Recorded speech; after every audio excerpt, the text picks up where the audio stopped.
देवाच्या प्रतिज्ञानुसार झालेला पोरगा. अब्राम अन सारा कनान देशात येऊन 10 वर्ष झाले होते, तरी पण त्याले लेकरं झाले नव्हते. म्हणून अब्रामची बायको साराने त्याले म्हटलं, देवानं मले लेकरं दिले नाही, अन आता मी खूप म्हातारी झाल्यामुळे मले लेकरं होऊ शकत नाही.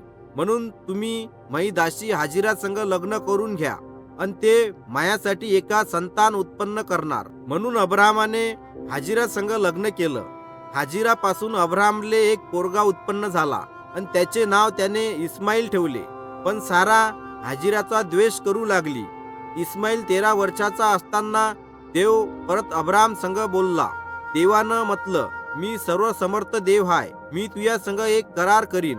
मग अब्रामाने देवासंग जमिनीपर्यंत लवून नमन केले. देवाने अब्रामाले असं म्हटलं की तू खूप साऱ्या देशाचा पिता होशील. मी तुले अन तुझ्या वंशजायले कनान देश देईन, आणि मी त्याचा नेहमीचा देव होईन. तू आपल्या घराण्यातल्या हरेक माणसाचा खतना कर. तुझी बायको सारा हिले पोरगा होईन, तोच खरा वारसदार होईन. त्याचं नाव इसाक ठेव. मी त्याचा संग आपला करार करीन, आणि त्याले महान राष्ट्र करीन. मी इस्माईल पासून पण एक मोठे राष्ट्र करीन, पण माया करार इसाक संग असीन. मग देवानं अब्रामाचे नाव बदलून अब्राहम असे ठेवले. याचा अर्थ खूप लोकांचा बाप. देवाने सारेचे नाव पण बदलले, आणि तिचे नाव सारा असे ठेवले. याचा अर्थ राजकन्या. त्या दिवशी अब्रामाने आपल्या घराण्यातल्या सगळ्या माणसाचा खतना केला.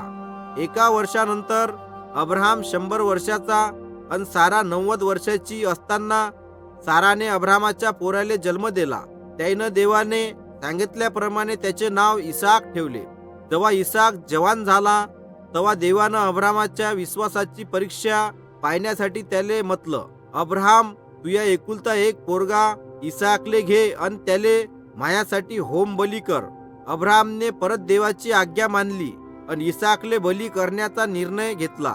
अब्राहम आणि इसाक होमबलीच्या ठिकाणी जात असताना इसाकने विचारले, बाबा, होमबलीसाठी गाड्या आहेत, पण कोकरू कोठे आहे? अब्राहमानं म्हटलं, मले देव स्वतः होमबलीसाठी कोकरू पाहून देईन.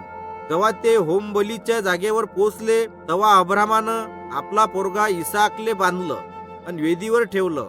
तो आपल्या पोराची बली करणारच होता, तर इतक्यात देव बोलला, थांब, पोराले बली करू नको. आता मले माहीत झालं की तू माया भय मानतो, कारण तू आपल्या एकुलत्या एक पोराले मायासाठी राखून ठेवलं नाही.